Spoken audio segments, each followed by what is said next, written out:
Muito boa tarde, vamos voltar com as nossas sessões do mês de maio, nessa quarta-feira, período da tarde, essa segunda turma, quarta Câmara, 1402. Nós vamos iniciar com alguns pedidos de sustentação oral que nós temos, iniciando com os itens 82 e 83, a relatoria do conselheiro Evandro. O contribuinte é Refrescos Bandeirantes Indústria e Comércio Limitada, e vai haver sustentação oral da doutora Mariana. Por favor, Fabimar, peça a presença da patrona na sala. Ok, presidente.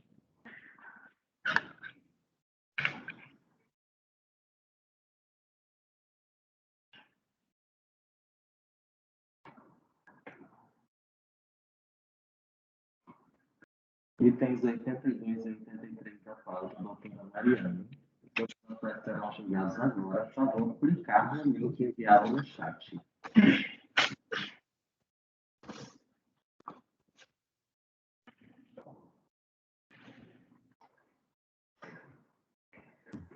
Patrona convocada, presidente. Obrigado.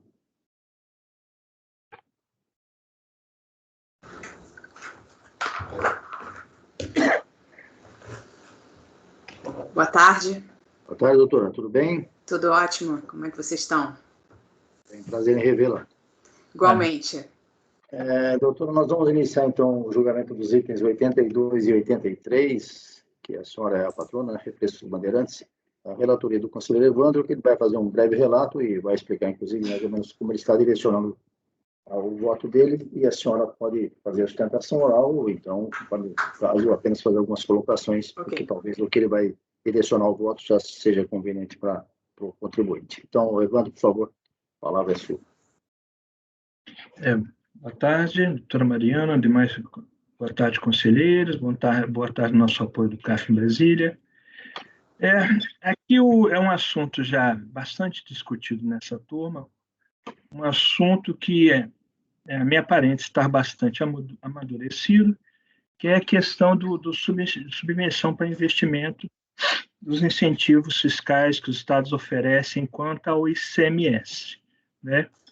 Havia uma grande discussão, né, quanto a essa subvenção de investimento, mas eu entendo que boa parte dessa discussão chegou ao fim com as mudanças legislativas, mudanças recentes, né, que a partir dessas mudanças, o que se exigiu para configurar a isenção desses incentivos era que eles estivessem contabilizados, né, como reserva de investimentos, como reserva de lucro, ou seja, dependendo da época ali tem que estar contabilizado. E que esses incentivos tenham sido publicados, ou seja, pelos respectivos estados, ratificando esses incentivos fiscais. Esse processo aqui, ele foi sobrestado, por quê? Esse processo que se refere ao ano de 2010, né? E havia uma glosa também de um prejuízo utilizado. Só que essa glosa ocorreu porque, referente ao ano calendário de 2009, também havia um processo sobre esses incentivos também, né? Eu já adianto que esse processo já foi julgado por esse mesmo colegiado. O relator foi o presidente e conselheiro Paulo Ciccone, e reconheceu-se naquele julgado que o contribuinte tinha os requisitos necessários para usufruir da isenção aqui desse incentivo fiscal. Naquele processo foi feita uma diligência, né, foi analisado os lançamentos contábeis, então essa turma, por unanimidade, deu provimento ao recurso. Esse processo aqui não tem diligência para verificar isso, mas eu já verifiquei lá, tem os lançamentos contábeis. O processo seguinte, eu já adianto, a gente pode julgar aqui de uma vez, que trata do mesmo assunto. No outro processo já tem diligência, tem resultado da diligência, a diligência confirmou a correta escrituração.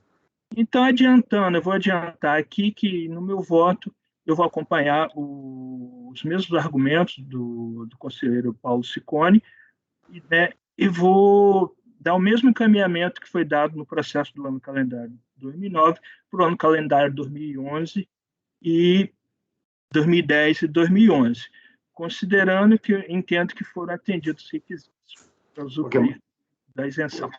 Tá bom, Evandro. De qualquer maneira, eu vou dar a palavra à doutora Mariana para fazer as colocações que ela entender pertinentes. Doutora, a palavra é sua. Boa tarde, senhor presidente, relator. Eu, diante do relatório que foi feito, eu acho que está perfeito, foi muito bem colocadas as questões. Eu abro mão da sustentação e me coloco apenas à disposição para algum esclarecimento que se faça necessário. Muito obrigado, doutora. Bom, Evandro, então, você já analisou, é exatamente igual ao processo que eu já relatei, que foi a diligência, um processo que amadureceu bastante, porque a legislação agora mudou, né? Ficou mais tranquilo agora, e o contribuinte cumpriu os requisitos, né, exigidos, e você viu que está no outro processo, que é o 83, tem a diligência, né? Então, Sim. você tá dando provimento ao recurso voluntário, correto? Legalmente, dando provimento. No outro processo do ano de 2002, que é o 83, também tem uma diligência lá e verificou a correta contabilização dos incentivos fiscais. Porque na verdade, depois da alteração legislativa, o que ficou foi isso, né? Sim. Caput do artigo 30, que tem que ser a correta contabilização, e a convalidação pelos estados do incentivo fiscal. Perfeito. Algum dos conselheiros quer se manifestar? Então, unânime os dois processos, dado provimento ao recurso voluntário. Julgamento encerrado. Obrigado, doutora. Muito obrigada. Um abraço. Boa tarde. Uma boa tarde para a senhora. Obrigado. Seguindo, itens, já julgamos 82 e 83, agora vamos aos itens 87 a 91, da Júnia. Acho que aqui nós julgamos já. Não julgamos, não. Não. Foi Esse aí eu vou presidente. esclarecer. Vamos, deixa o patrão entrar. Presidente, Fala, Pagano. qual que foi o número do processo que o Evandro acabou de relatar? 82 e 83. 82 e 83. Fabimar, por favor, peça a presença na sala do Dr. Lucas Porto Pereira. Itens 87 a 91. Presidente.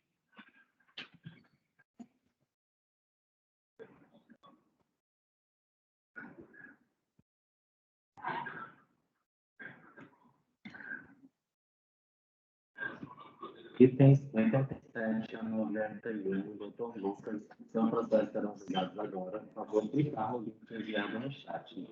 Itens 87 a 91 do Dr. Lucas são processos que serão julgados agora. Por favor, clicar no link enviado no chat. Patrono convocado, presidente. Obrigado. Enquanto o patrão não adentra a sala, a Receita recentemente baixou uma norma aí, não sei se é uma solução de consulta, se é uma instrução, a respeito de subvenção. Acho que o Iago ainda estava na subsecretaria lá, não sei se quando saiu essa norma, se está... Eu só vi rapidamente, uma norma até extensa, viu? Depois podemos até tratar disso uma outra hora com mais calma. Doutor, boa tarde. Boa tarde, presidente. Boa tarde, senhores conselheiros. Nós vamos iniciar então o julgamento dos itens 87 a 91 da relatoria da Júnia. O senhor vai fazer o acompanhamento. Júnia, por favor, Rigeza, celulose, relatório e voto.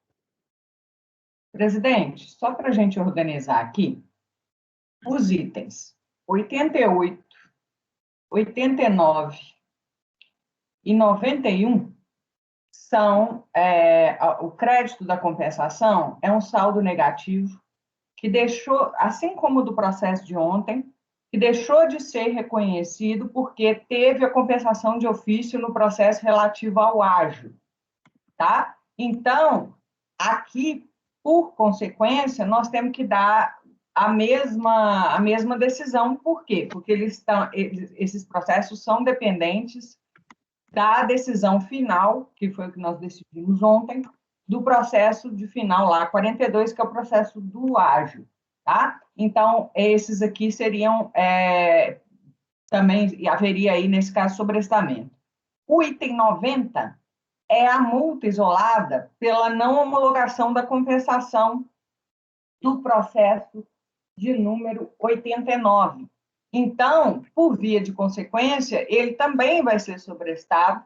Por quê? Porque o processo 89 está precisando da decisão relativa à compensação de ofício que foi feita em relação ao ágio e, consequentemente, o processo da multa por não homologação dessas compensações também deveria ser sobrestado.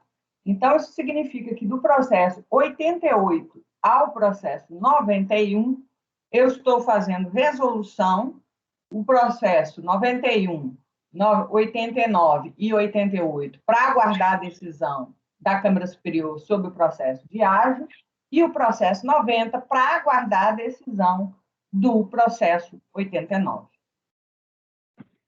É como eu encaminho esses. O 87 é uma situação diferente. Então, vamos lá. Vamos resumir isso aqui. Bom, eu já resumi. Se o senhor quiser ir em um por um... Eu quero um por um, porque assim os conselheiros vão acompanhando, eu vou anotando aqui também. Ok, tudo bem. Então, vamos começar no 87, por favor. Vamos lá. Pode falar, Júnior, o que foi esse? Espera aí que eu estou abrindo aqui. Se alguém tiver alguma coisa contrária ao que a Júnior está posicionando, me manifeste, por favor. Esse processo aqui é um PERDECOMP e o saldo, e o crédito era também decorrente de saldo negativo, mas nesse caso formado por retenções na fonte, tá? E aí, a decisão, vamos para o voto. O voto está aí nas folhas 3. Conforme exposto no relatório, trata o presente processo de manifestação de inconformidade contra o despacho decisório eletrônico que homologou parcialmente a compensação declarada pela hora recorrente. Cientificada, a contribuinte apresentou manifestação de conformidade, a qual alegou que parte do saldo negativo não confirmado no despacho decisório decorreu de erro ao preencher os decompos, de sorte que da fonte pagadora final 0104, do montante de 411, o valor de 309 tem o código 6800, enquanto o valor de 87.406 corresponde ao código 3426, restando o valor de 14.927, recolhido por ocasião da resposta à intimação sob o código 2484. A decisão recorrida, no entanto, indeferiu a manifestação de inconformidade por entender que o que pretendia a contribuinte era, na verdade, retificação de sua declaração de compensação, matéria essa que estaria fora de sua competência. E aí ela coloca aí, transcreva a decisão recorrida. Conforme se verifica pelas decisões abaixo transcritas, o CARF vem reconhecendo a competência das instâncias de julgamento para reconhecer erro material no preenchimento das DECOMPs, confiras. E aí eu transcrevo algumas decisões. Ao ser intimada para prestar os esclarecimentos quanto à divergência apontada por meio da intimação 440/2008, a contribuinte apresentou manifestação de folhas 13 e 15, no qual aponta a origem da divergência.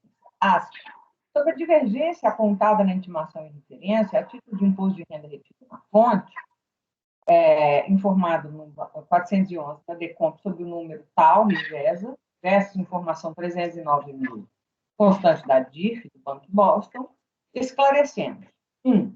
Após a análise detalhada dos documentos que originaram os lançamentos contábeis e fiscais, constatamos que o valor de 411.373,73, informado na DECOMP sobre o Código de Receita 6800, foi equivocado, conforme o informe de rendimentos financeiros do ano calendário 2003 fornecido pelo Bank Boston.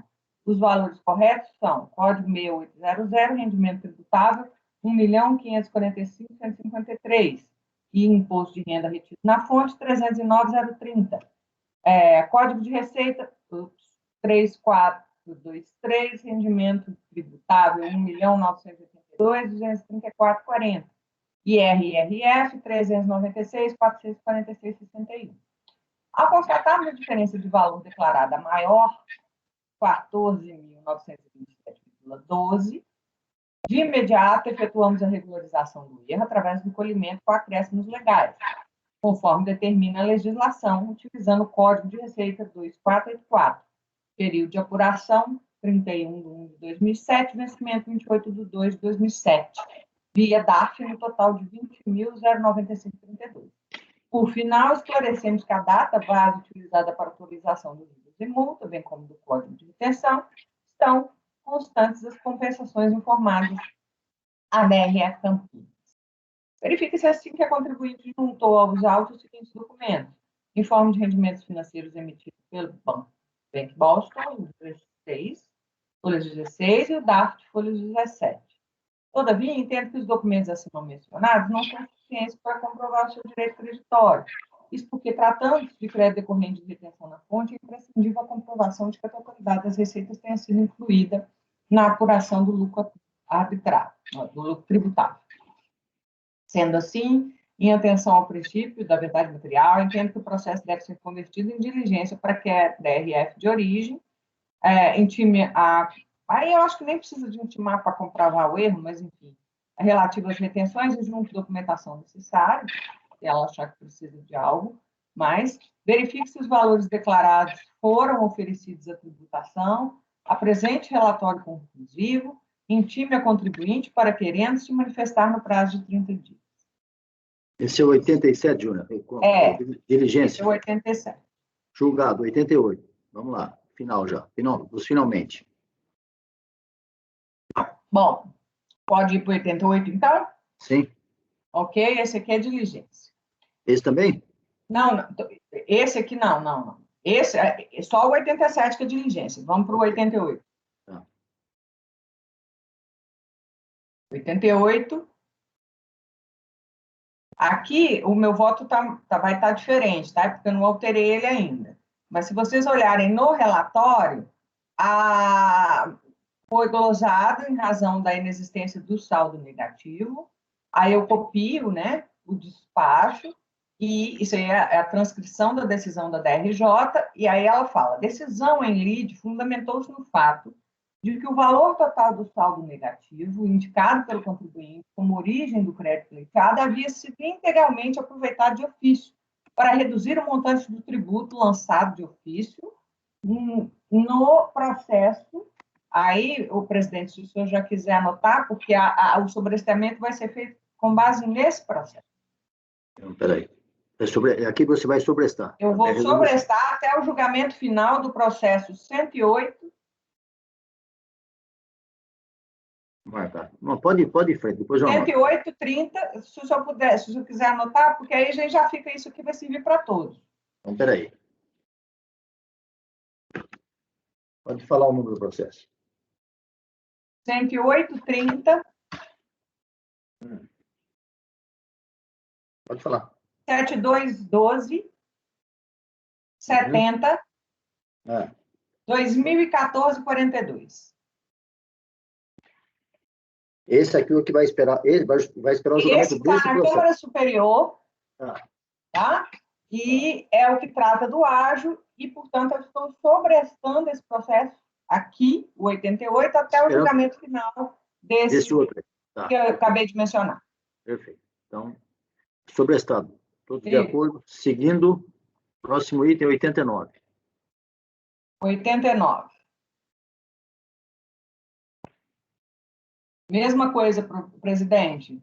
Também saldo negativo, que não existia, porque foi utilizado na compensação de ofício do processo de final 2014-42.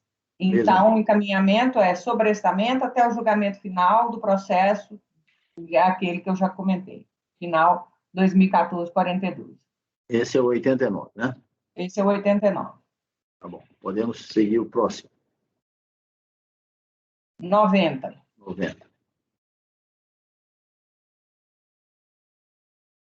90 é diferente, mas também vai ter mais ou menos o mesmo, também é sobrestamento, mas como ele é multa isolada pela compensação não homologada, eu vou sobrestar até o julgamento final do processo da compensação. E o processo da compensação, aí o número dele é diferente, se o senhor quiser anotar. Esse é do item 90. Então, pode falar. 108:30, 721, 431, Sim. 2014-06. Perfeito, tá bom. E, por último,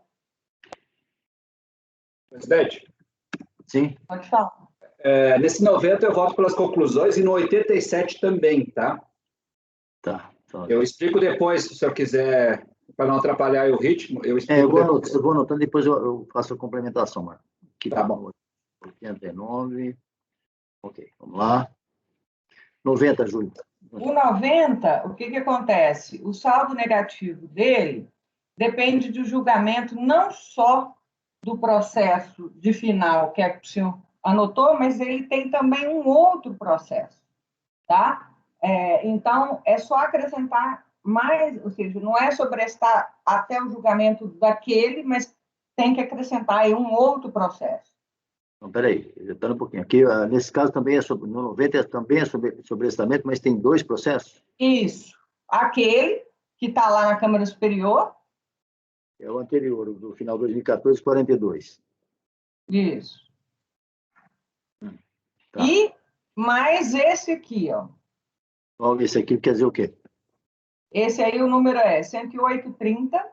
É outro processo. É. Tá. Pode ir. 721. 411. Sim. 2014-27. Espera um pouquinho só, vamos confirmar aqui, não tem problema. Vamos repassar. O 87 é diligência, o 88 é sobrestar para o processo final 2014, 42. Confere. Uhum. É o item 88. Peraí, o 87 é diligência, o 88 é sobrestar, porque daquele processo da Câmara Superior, final 42. 42, o outro. O 89 também. É o mesmo número de processo? É. Tá. O 90 é o outro processo.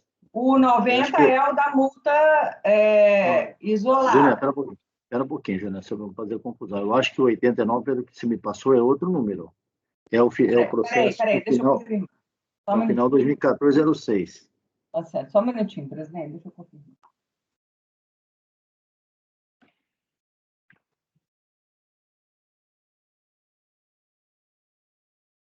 Não, presidente. Esse aqui. Estou falando do 89. Eu estou com 89 aberto. Tá? Qual é o processo a ser sobrestado? Cada contribuinte apresentou manifestação argumentando que a premissa na qual se baseou a decisão estaria equivocada por considerar que a exigência contida no processo de final 2014-42 seria improcedente, devendo ser cancelada.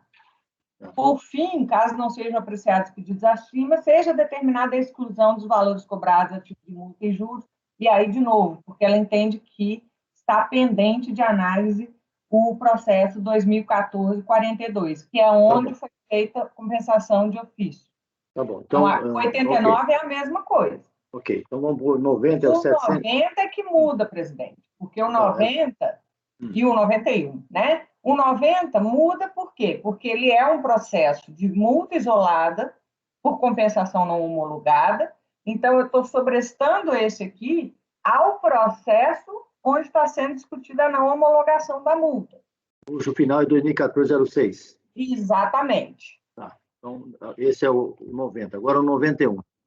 O 91, o que acontece aqui no 90... Ops, peraí, só um minutinho aqui. Ai. Peraí, presidente, vizinho aqui. O 91 é o 2014, mas tem um outro processo também. Só que agora eu não sei o que aconteceu, fechou tudo aqui.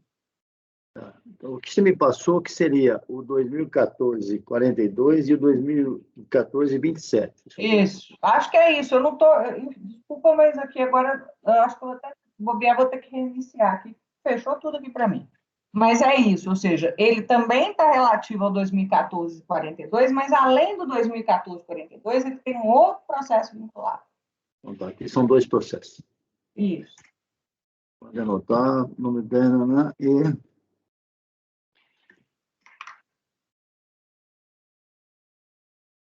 Só um momento, depois eu já anoto o que o Marco falou aí.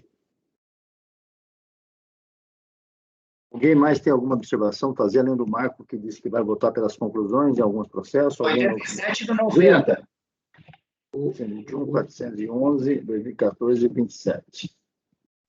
Bom, as anotações. Agora, vamos lá. Quem vai se manifestar a respeito? Pode falar, um de cada vez, por favor. Bem rapidinho, eu concordo com a Júnia. A única questão é que eu acho que ficaria mais simples é que se todos eles aguardassem o 2014-42. Eu não vi os processos, por isso que eu nem falo, não, só estou anotando aqui. Por mim? Eu estou olhando aqui, porque eu entendi teu raciocínio, Júnior, é que alguns deles ela está condicionando a Decomp e original, e outros, que é o da multa, ela está condicionando ao processo que depende daquele primeiro. Isso. A minha sugestão é, em vez de fazer essas informações no dispositivo que pode gerar confusão e, às vezes, algum erro pode resultar em necessidade de retificação da ata, que coloque todos eles sobressados até o julgamento do 2014-42. Sim, mas tirando o último, tá, Iágaro? Porque o último, além do processo 2014, se você for olhar aí, 42, tem outro processo. Que também, esse outro nem sequer tinha sido julgado ainda no CARF. 91 está falando, né? É, 91. Quanto ao outro, eu concordo com você. Porque, no final das contas, está tudo dependendo do 1442. Então, o outro aqui vai ter o 2014-27 também, é isso? O 91. Isso. Marco, fala o que você quer dizer aí de conclusões. Quais são? 87, Júnia, é uma diligência, apesar de ser uma diligência e não ter maiores efeitos, no 87 ela faz no meio do voto uma exposição sobre a admissibilidade de retificação de Perdecomp no processo administrativo, tá? Só que eu não concordo com o exato teor ali que ela coloca. Então, desse teor, dessa possibilidade de admitir o Perdecomp, a Júlia está explicando, porque ali tu não coloca nenhuma ressalva. E essas decisões, a maioria das decisões do CARF que tem admitido a retificação de Perdecomp é no sentido de quando não transmuta a natureza jurídica do pedido.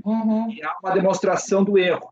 Tá? Então, nesse caso aqui, não há eu dei uma olhada e entendi que não, o pedido, tanto que o pedido, a retificação transmuta a natureza, por quê?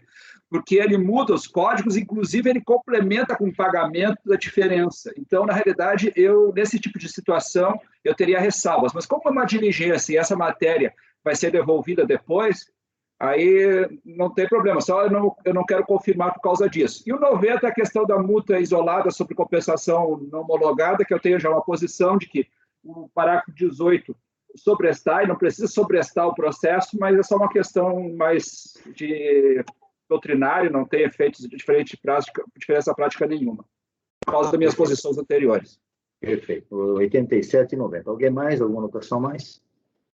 Julgamento encerrado, doutor. Muito obrigado. Deu para o senhor acompanhar tudo aí, né? Tá bom, então. Muito obrigado. Uma boa tarde para o senhor. Obrigado. Presidente,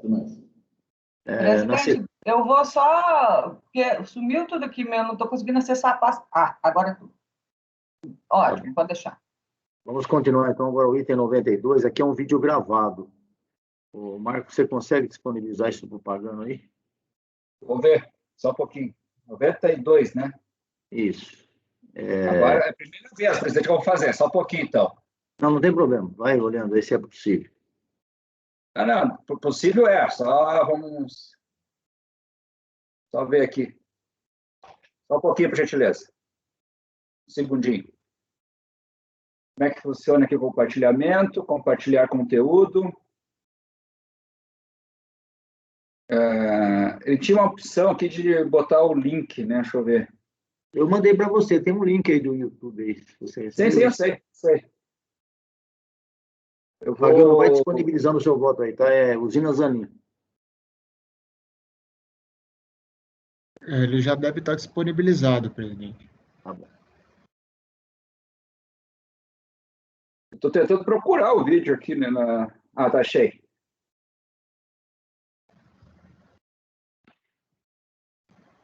Desculpa, qual é o número mesmo? 92. Vocês estão vendo o vídeo, a tela? Deixa eu ver, eu estou fora. Sim, eu estou vendo. Então tá, eu vou colocar aqui já, então. Posso? Um minutinho só. Tem que fazer a sustentação, tranquilo. Até o relatório. Relatório. Espera aí. Então tá. Bom, o Pagano já disponibilizou o voto.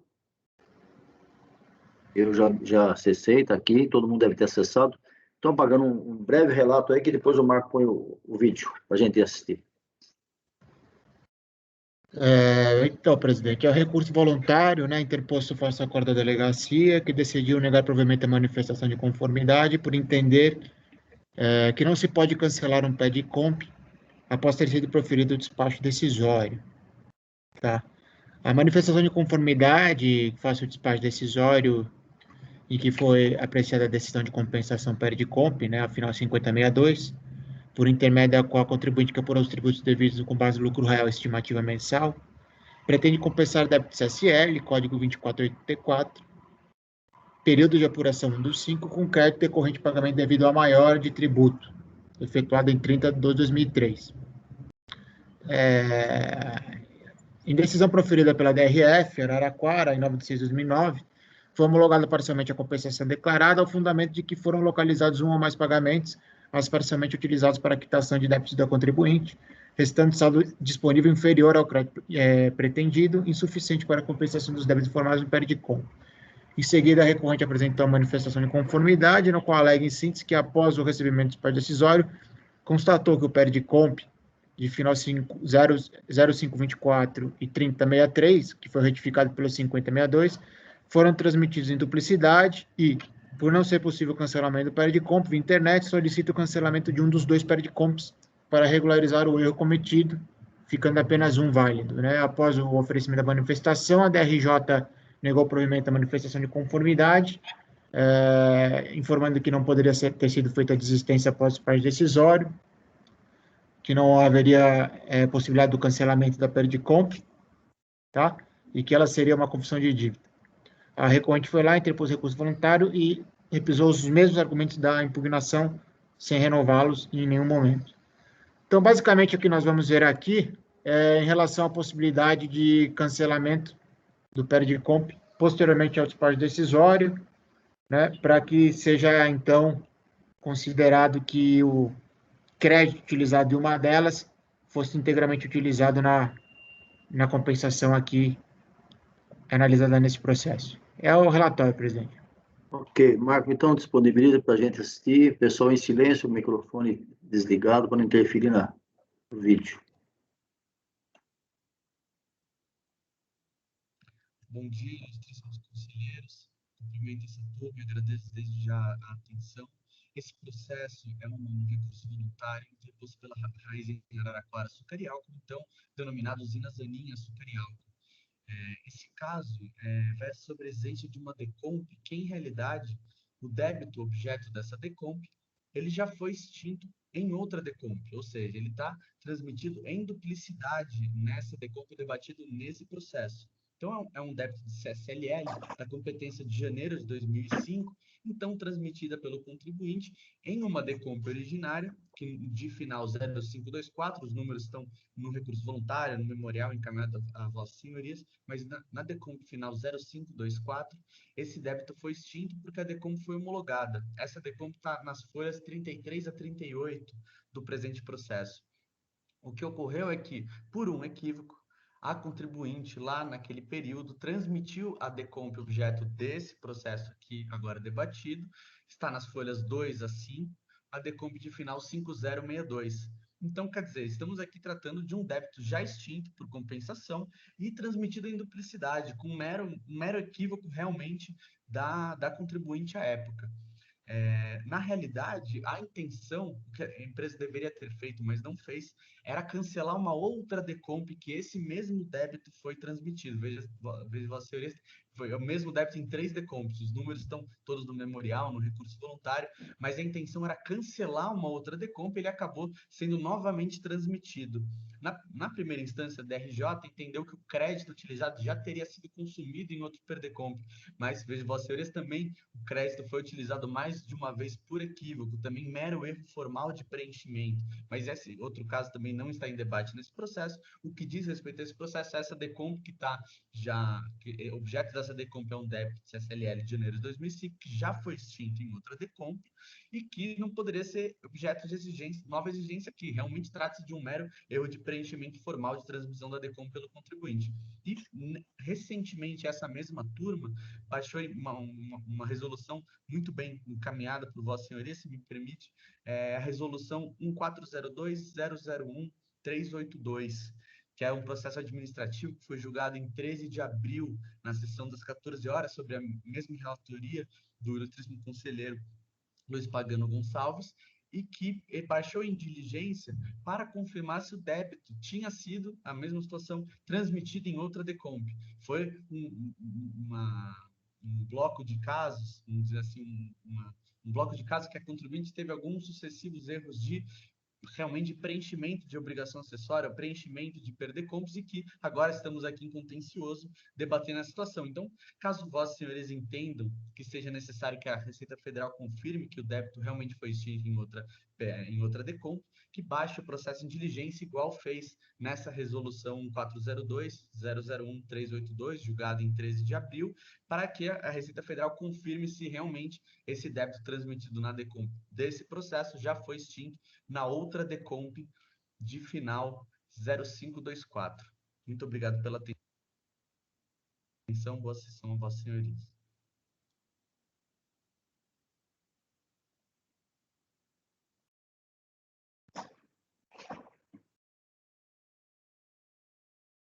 Microfone, presidente. Obrigado. Pagando o voto. O recurso voluntário é tempestivo, porém não possui os requisitos previstos na legislação, motivo pelo qual não deve ser admitido. Explico. De acordo com o que consta nos autos, existem 3 pericompos a serem analisados. Vejamos. Segundo a recorrente, trata-se da decomp formulada equivocadamente, em que se desejava quitar débito já extinto com o próprio crédito que o extinguiu. Ou seja, em um primeiro momento, a recorrente apresentou o pericomp de final 0524, de folhas 33 a 38, com o objetivo de extinguir o débito de CSL de competência de janeiro de 2005 no montante de 11.774,78, com crédito também de CSL relativo ao período de novembro de 2003, decorrente de pagamento a maior. Posteriormente, a recorrente transmitiu o pericomp de final 3063, o qual veio a ser retificado pelo pericomp de final 5062, indicando, por equívoco, como débito a ser compensado da CSL de janeiro de 2005, no montante de 12.000, e como crédito o pagamento a maior CSL de competência de novembro de 2003. Contudo, não existia um segundo débito de CSL de competência de janeiro de 2005, vez que o débito já havia sido devidamente extinto quando da apresentação da primeira pericomp de final 0524. Tampouco havia crédito suficiente, vez que o mesmo, decorrente do pagamento a maior de CSL de novembro de 2003, já havia sido utilizado para quitar o débito de janeiro de 2005 da mesma exação. Assim, alega a recorrente que o pericomp de final 5062, retificador do pericomp final 3063, visava compensar débito já extinto, não gerando, desta forma, qualquer prejuízo aos cofres públicos, pois o débito de CSL da competência de janeiro de 2005 já havia sido devidamente extinto por compensação formalizada pelo pericomp final 0524. Aduz também que apenas após o recebimento dos pais decisório constatou que o pericomp de final 0524 e o de final 3063, que foi retificado pelo de final 5062, foram transmitidos em duplicidade e, por não ser possível o cancelamento do pericomp de internet naquele momento, requer o cancelamento de um dos 2 pericompos para regularizar o erro cometido, ficando apenas um válido. Pois bem, digo que o apelo recursal não preenche os requisitos de admissibilidade, porque, como destacado acima, desde a primeira oportunidade, a recorrente vem requerendo aos órgãos julgadores o cancelamento de uma pericomp apresentada, e isso é impossível, por motivos de índole processual, pois nem a DRJ, nem tampouco este CARF, detém competência para cancelar pedidos de compensação já transmitidos. Sobre isso, diga-se que a legislação de regência sempre foi explicitamente clara. Apenas a guisa de exemplo, toma-se regularmente o atual contido na IN 1717 de 2017. Eu vou passar a leitura. A retificação do pedido de restituição, do pedido de ressarcimento, do pedido de reembolso e da declaração de compensação gerados por meio do programa Perdicomp deverá ser requerida pelo sujeito passivo mediante documento retificador gerado por meio do referido programa. Parágrafo único. A retificação do pedido de restituição, do pedido de ressarcimento, do pedido de reembolso e da declaração de compensação apresentada em formulário, nas hipóteses em que admitidas, deverá ser requerida pelo sujeito passivo mediante formulário retificador, o qual será juntado ao processo administrativo de restituição, de ressarcimento, de reembolso ou de compensação para posterior exame pelo auditor fiscal da Receita Federal do Brasil. Artigo 112. O cancelamento do pedido de restituição, do pedido de ressarcimento, do pedido de reembolso ou da declaração de compensação poderá ser requerido pelo sujeito passivo mediante pedido de cancelamento gerado por meio do programa Perdicomp. Parágrafo único. O cancelamento do pedido de restituição, do pedido de ressarcimento, do pedido de reembolso e da declaração de compensação apresentados em formulário, nas hipóteses em que é admitido, deverá ser solicitado pelo sujeito passivo mediante requerimento, o qual será juntado ao processo administrativo de restituição, de ressarcimento, de reembolso ou de compensação para posterior exame do auditor fiscal da Receita Federal. A competência, diga-se, não se presume e também não se prorroga ou delega sem expressa previsão legal e sem um ato explícito de prorrogação ou delegação. Em caso, a competência para apreciar os pedidos de retificação ou cancelamento do Perdicomp sempre foi do auditor fiscal. Aqui tem, do. E note-se, quanto a tais pedidos, não há sequer uma previsão legal sobre um eventual processo administrativo litigioso a se seguir após o seu indeferimento. Em outras palavras, o indeferimento do pedido de cancelamento das DICOMPs sequer se sujeitaria ao procedimento previsto pelo Decreto 70.235 de 72. Neste caso, até para se atentar à garantia do contraditório da ampla defesa, semelhante procedimento estaria submetido outro sim à regra geral do processo administrativo federal, exemplo da Lei 9.784 de 99. Daí, inclusive, a existência de decisões que cravam o idêntico entendimento que, até recentemente, para este relator, era pacífico. Declaração de compensação, exame pelo CARF, inexistência de débito, cancelamento da declaração, incompetência. O exame de declaração de compensação pelo CARF não comporta a verificação da existência do débito confessado pelo próprio contribuinte, nem o cancelamento da declaração, pois essas matérias estão fora da competência legal e regimental atribuída ao CARF. Restituição do período de compra após despacho decisório, contencioso administrativo, impossibilidade. O cancelamento ou retificação do Perdicomp somente são admitidos enquanto se encontrar pendente de decisão administrativa a data do envio do documento retificador ou do pedido de cancelamento, e desde que fundados em hipótese de inexatidões materiais verificadas no preenchimento do referido documento. A manifestação de conformidade e o recurso voluntário contra o indeferimento do pedido de restituição / ressarcimento e a não homologação da compensação declarada pelo sujeito passivo não constituem meio hábeis para veicular retificação ou cancelamento de créditos e débitos indicados em Perdicomp, cuja competência de sua execução cabe à unidade de origem. E notem que o caso vertente não se assemelha àqueles em que o colegiado tem se posicionado pelo cancelamento de débitos indevidamente confessados em DICOMPs transmitidas com erro material. A contribuinte pediu e repetiu o cancelamento de uma das Perdicomps e reconhecimento de direito creditório descrito em uma das DICOMPs, permeando, ao fim, pela homologação de uma delas. Não se trata, insista-se, de pedido de cancelamento de débito confessado em DICOMP objeto de processo, e assim não se aplicaria à espécie, o que já foi decidido, por exemplo, à ocasião da prolação dos acórdãos de números 9101-004-767 e 9101-004-9891 da Câmara Superior. Visto isto, não conheço do recurso voluntário, eis que trata-se apenas de pedido de cancelamento da DICOMP de final 0524 ou das 5062. Quanto à discussão do direito creditório, o problema se resolve de forma ainda mais simples. Isso porque a recorrente nunca atacou os fundamentos contidos no acórdão recorrido. Pelo contrário, os confirmou a sustentar que o crédito em exame teria sido objeto de uma das DICOMPs apresentadas e não há realmente muito mais a se dizer, dado que ambas as decisões da DRJ e da DRF restam inatacadas quanto às conclusões acerca do reconhecimento parcial do direito creditório pretendido. Não há, assim, nada a prover. Quanto ao débito, entendo que tal matéria, análise dos débitos informados em DICOMP, não podem ser analisadas nesse momento processual, pois envolveria uma reanálise da PERD-COMP transmitida e cotejada com a escrituração contábil fiscal para sua confirmação, documentos que a recorrente não trouxe aos autos. Ademais, consoante o parecer COSIT 8, de 2014, Portaria Conjunta de Secretaria de Receita Federal e PGFN, de 99, estabelece que qualquer débito encaminhado para inscrição em dívida ativa pode ser revisto de ofício pela Autoridade Administrativa da Receita Federal quando o sujeito passivo sustentar provas inequívocas do cometimento do erro de fato. Nesse sentido, entendo que tanto a manifestação de conformidade como o recurso voluntário devem ser convertidos em pedido de revisão de ofício a ser apreciado pela autoridade administrativa em conformidade com o parecer COSIT 8 de 2014, incumbindo a unidade de origem analisar o cabimento de dar seguimento ou não à cobrança do débito confessado em declaração de compensação, observados os elementos da prova coligados e a legislação de regência. Pelo exposto e por tudo que consta processado nos autos, não conheço do recurso voluntário. A parte final, eu acompanhei a nossa decisão do mês passado, que foi o voto de relatoria do Marco, né? Que ele determina que vá para a unidade de origem, que seja revisto o débito lá, e caso a recorrente não concorde com a análise feita pela unidade de origem, caberia o recurso hierárquico.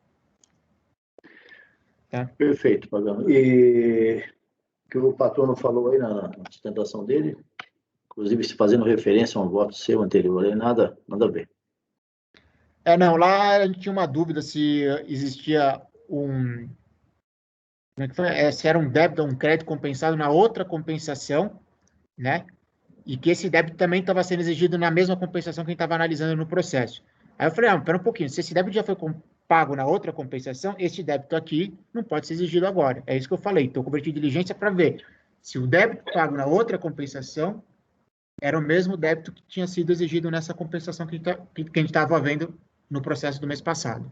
Entendeu? São questões diferentes. Perfeito. Propósito do relator não conhecendo o recurso. Alguma dúvida? Não. Julgamento encerrado. Não, eu tenho. Cadê sua mão? Eu também, presidente. Vou discutir as respectivas mães. Diga lá, então, primeira Júnia. Eu não entendi, Pagano, desculpa. Qual que é a diferença do que está sendo aqui para o processo que você baixou em diligências? A primeira coisa que eu queria ver. O processo em diligência, primeira coisa, aqui é pedido de cancelamento da PERD-COMP. Tá? Uhum. Lá não era pedido de cancelamento. Lá era o seguinte, para começar, o outro processo existiam duas PERD-COMPs. O contribuinte falou que tinha indicado o mesmo débito nas duas PERD-COMPs. Que uma PERD-COMP não tinha nada a ver com o nosso processo, tá? Nem tinha sido citada, e a gente estava analisando o processo. Aí a delegacia, a DRJ, falou assim, você indicou na DCTF e na PERD-COMP um débito muito maior do que o crédito que existe aqui. Aí o contribuinte falou assim, não, espera um pouquinho, esse débito que eu estou indicando aqui, na verdade, eu indiquei em duplicidade nessa PERD-COMP, e ele foi quitado, esse débito, na outra PERD-COMP, que não tinha a ver com o processo. Então, o que eu falei? Espera um pouquinho, se esse débito que está impedindo de ser reconhecido o crédito nesse processo já foi quitado na outra PERD-COMP, então esse débito aqui não pode ser exigido, realmente pode ter sido um erro de fato. Então, eu vou converter em diligência para ver se o outro PERD-COMP, que está o mesmo débito, foi quitado, né? Foi compensado com o débito. E aí esse débito não vai poder ser exigido nesse PERD-COMP. É uma coisa.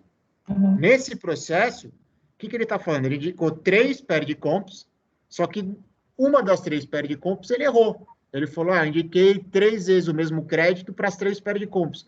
Então tem que ser cancelado uma PERD-COMP, que ele não fala nem qual que é a PERD-COMP que ele indicou errado o crédito, porque cancelando essa PERD-COMP, o crédito sobra para pagar esses 2 débitos das outras 2 PERD-COMPs. Aí eu falei assim, tudo bem. Quando você vai analisar a legislação e a jurisprudência do próprio CARF, inclusive que é a maioria que eu analisei, o pedido de cancelamento de PERD-COMP não é de competência do CARF. O CARF vota assim. Entendeu? E aí, o que eu estou falando? Eu estou negando, eu estou não conhecendo do recurso voluntário, porque o único pedido dele é para que uma das PERD-COMP seja cancelada. Tá? E isso não é da nossa competência. Aí, assim, deixa eu ver. Então, na verdade, tipo assim, e sendo essa PERD-COMP cancelada, aí você mataria as outras 2. É isso que ele está querendo no recurso? Não, aí o que acontece? Aí, teoricamente, a parcela do crédito que foi reconhecida pela DRJ, seria exatamente aquela parcela do crédito que foi reconhecida pela DRJ, junto com o débito que está nas duas pericompos. Aí mataria. Entendi. Então, Sobraria o quê? Na verdade, ele indicou o mesmo crédito em 3 pericompos. Entendi. 2 comportam, uma não comporta. Por isso que ele quer cancelar uma, entendeu? Só que não dá para cancelar. Tá. Eu só acho o seguinte, até por uma questão de coerência, como você não está conhecendo, eu não analisaria mérito aqui, não. Eu ia dizer a mesma coisa, já que não conheceu, por que você fez tira isso aqui, se não conhece, ponto. Ele pediu o cancelamento, nós não temos competência para cancelar, morreu. Eu sei que o trabalho, Pagano, foi muito bem fundamentado. Você pode até manter isso aí, olha, apenas em respeito à manifestação do contribuinte e tal, vou dizer por que eu não conheço, mas, na verdade, não conhecer. Simplesmente isso. Sim, aí o que acontece? Quanto à análise do crédito débito, por não conhecer, né, isso aqui não fica não está mais na nossa competência, entendeu? Sim. Não, eu sei, mas eu estou dizendo exatamente isso. Você fez um trabalho enorme aí para dizer exatamente isso. Não, eu até concordo, você sustentou muito bem o voto, mas nem haveria necessidade, mas tudo bem. Acho que está coerente. Ok, Marcelo, você queria falar? Agora não estou vendo sua mão mais aqui. Eu só entendo diferente, tá? Eu acho que sim, e até eu tinha também esse entendimento, mas eu acho que depois daquele processo julgado lá pela EDELI na Câmara Superior, eu já entendo diferente. Eu acho que a partir do momento que, e aí no caso a Câmara Superior, e também é o meu entendimento, passa a admitir a análise do débito, e no caso específico, né, era um débito alegado inexistente, a partir do momento que você passa para analisar o débito e ele vindo a se constatar, né, inexistente, você nada mais está fazendo do que cancelar a perda de compra, porque você esquece o crédito. Você não está analisando o crédito não interessa, o que você está analisando é o débito. Se você fala que o débito é inexistente ou foi declarado em montante superior em excesso, você nada mais está fazendo é cancelando a perda de compra. E aí eu acho que a gente tem sim competência para cancelar a perda de compra, e a partir do momento que a gente declara que o débito é inexistente. O cancelamento da declaração é um ato reflexo, né? Ele é feito de maneira indireta. O que a gente está fazendo esse débito, ele de fato existe ou não? E aí eu não vejo diferença naquele caso lá para o caso aqui, porque aqui o que acontece é que o contribuinte transmitiu, de fato, uma perda de compra, compensando um débito de CS de janeiro de 2005. Depois ele transmitiu uma outra perda de compra, posteriormente retificada, então, quer dizer, foram 2 perda de compras, compensando o mesmo débito de janeiro de 2005. E aí uma, por óbvio, foi não homologada. Por quê? Porque o crédito que ele estava usando já teria sido utilizado, mas para compensar o mesmo débito. E aí não tinha mais crédito, óbvio, não tinha mais crédito, a estimativa já foi compensada, mas a perda de compra e a declaração ela tem natureza de confissão de dívida, então o débito foi constituído. Mas, a meu ver, é simples de você olhar se de fato o débito é dúplice, foi declarado assim, declarado não, ele de fato é inexistente, ou ele foi constituído em excesso ou não. Bate com a DCTF, eventualmente pede para ela apresentar a contabilidade e ver se de fato ou não, mas assim, eu acho que não tem diferença, tá? O fato dele estar aqui dizendo que ele quer o cancelamento da perda de compra, ele está pedindo cancelamento da perda de compra, mas nada mais nada menos que ele está dizendo que o débito é inexistente. E aí sim, é por isso que eu acho que a gente é competente para analisar, e aí é a minha divergência, tá? Mas é só nesse sentido.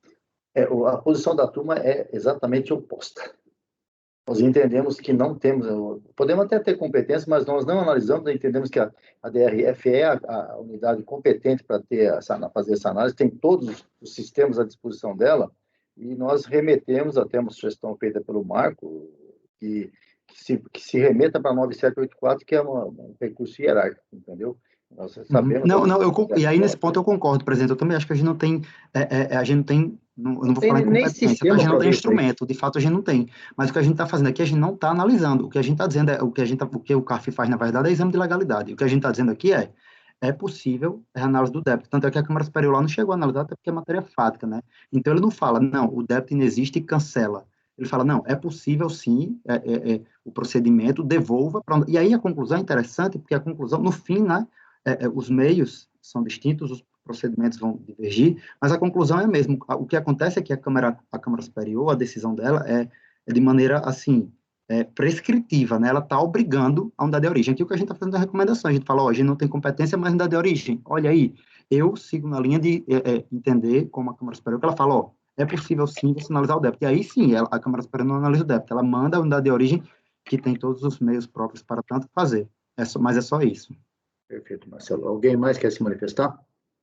Então, o Marcelo está divergindo. Você vai divergir ou vai acompanhar o relator, Júnior? O microfone. O relator.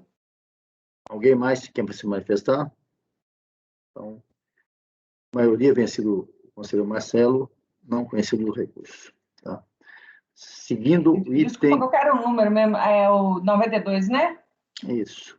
Agora nós vamos para o item 95. A relatoria do Conselho pagando mesmo, que vai haver sustentação oral. Não foi retirado de pauta, não tem. 95 não tem. 96 tem. É o pagando agora, desculpa, é o Evandro, União de Unibanco. O pagando, você não está impedido nisso aqui, não?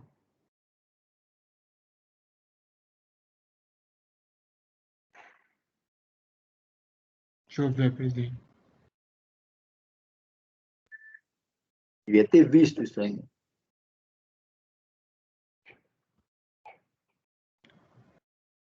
Esse eu tô, presidente. É agora.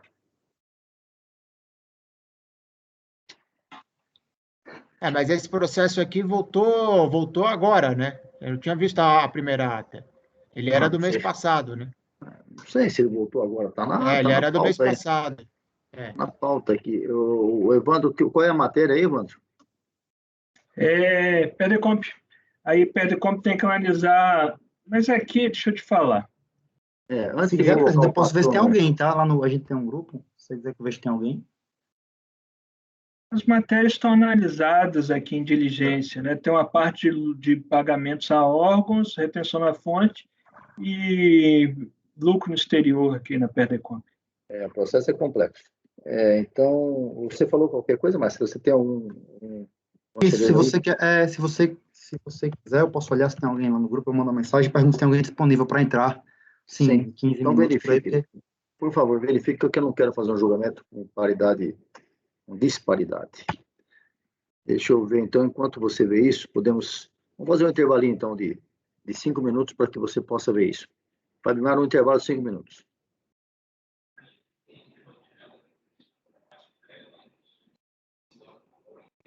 Gravação finalizada.